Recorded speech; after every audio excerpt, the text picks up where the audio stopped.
Guess what? Hundreds of thousands of people, Jews in Israel, have turned on Benjamin Netanyahu. Hundreds of thousands are protesting his stupid war because they want his war to end, and they know he's the one extending it.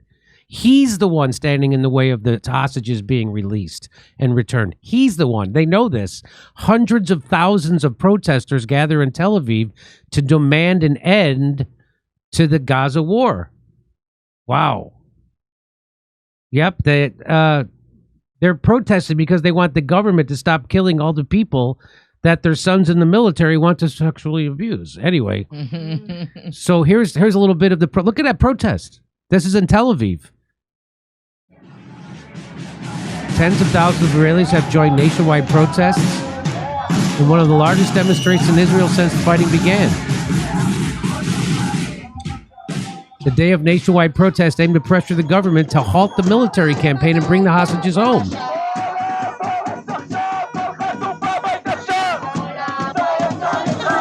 Stop Bibi's war.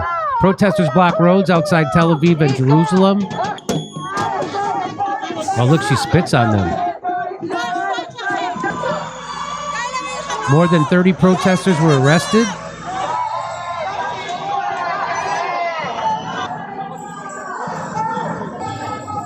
Look at all those. The day of protest culminated with a rally in Tel Aviv. They only arrested 30 people out of all those hundreds of thousands.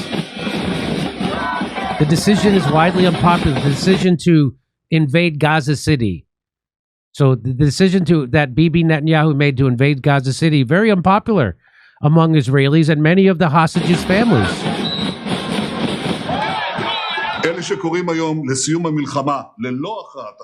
Those who are calling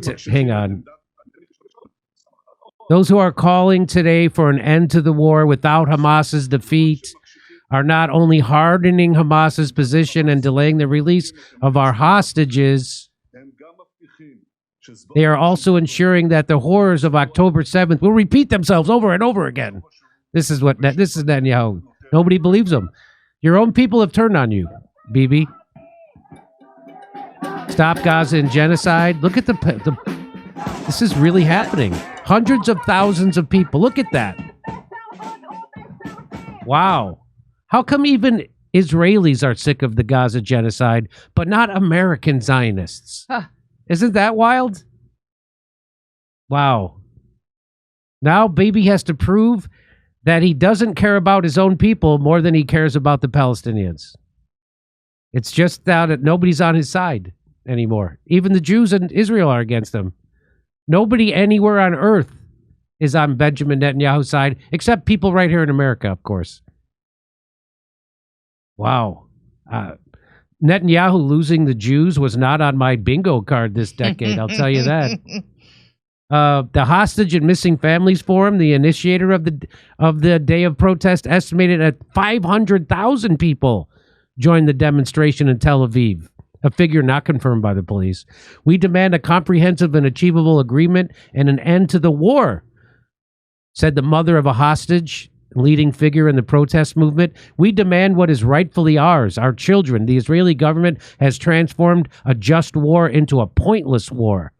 National media published a video message by Matan Zangur on Sunday in which the hostage, weak and emaciated, addressed his family and told them he missed them. The video was filmed by Hamas and found in Gaza by the army, the family said. So again, it boils down to the hostages. It doesn't really have anything to do with the Palestinians. And if it's any consolation, it was never a just war. Ha ha ha. It was never a just war. So this is probably the last minute we have to save the hostages, said a demonstrator.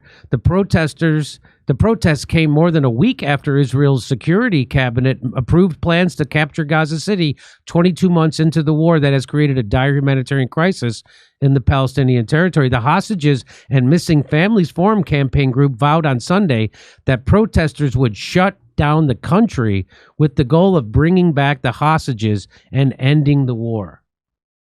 Hey, Randy Fine said the war's going great. You know, Congressman Randy Fine.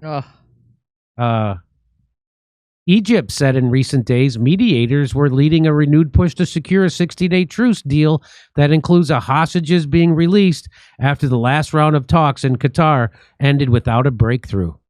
Some Israeli government members who oppose any deal with Hamas criticized Sunday's demonstrations. Israel's far-right finance minister Bezalel Smotrich decried a perverse and harmful campaign that plays into the hands of Hamas and calls for surrender.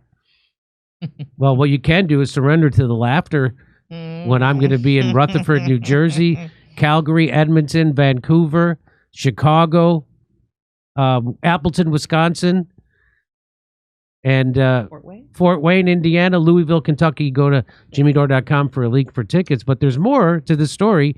Benny Gantz, an opposition leader, condemned the government for attacking the families of the hostages while bearing responsibility for the captivity of their children by Hamas for nearly 2 years.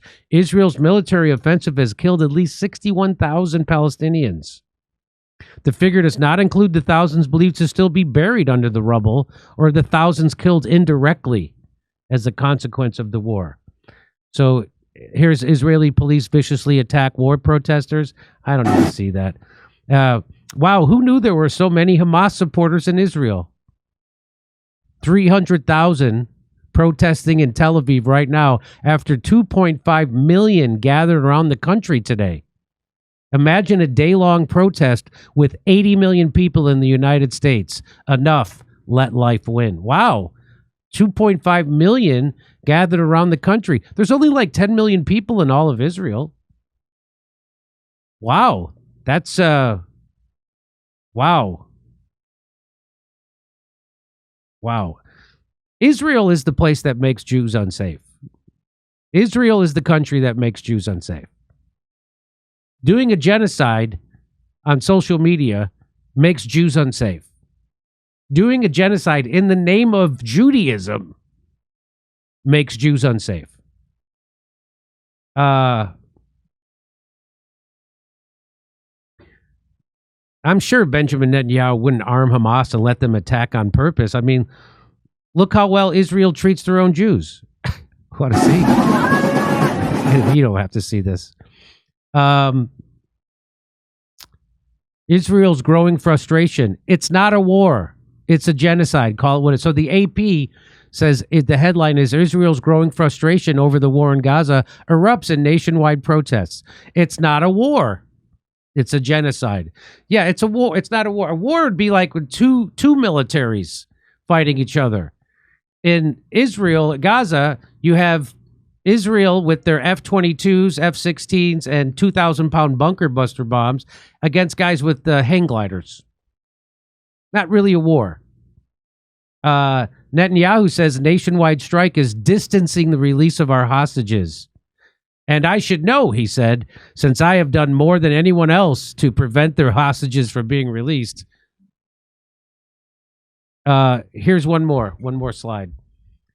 In case anyone asks why the hostages aren't being released and the war in Gaza can't be ended, Netanyahu has no interest in that because his political career and land-grabbing plans are simply more important to him. That's exactly right. The real tragedy is the stranglehold that Netanyahu has on our government and on President Trump. Wow. There's no greater threat to the hostages than the guy in this photo right here. Once the hostages come back, his free ride is over. The hostages' only chance is based around Benjamin Netanyahu's removal from power. Think about that. So if Benjamin Netanyahu got ousted, the hostages would be freed. And it's time for Bibi to step down and go boating with the Clooneys. That's what I think. And the Obamas. And if you've ever seen Benjamin Netanyahu in a Speedo, you'd understand why he wants to dominate the world. So good on the Israelis protesting. And good on you for coming out to see my comedy coming up in Rutherford, Canada, Chicago, Wisconsin, Louisville, South Bend, Indiana. Go to jimmydore.com for a link for tickets. Come see us on tour in Rutherford, New Jersey, New York, Edmonton, Calgary, Vancouver, Appleton, Wisconsin, Rosemont, Chicago, Louisville, Kentucky, and Fort Wayne, Indiana. Go to jimmydore.com for a link for tickets.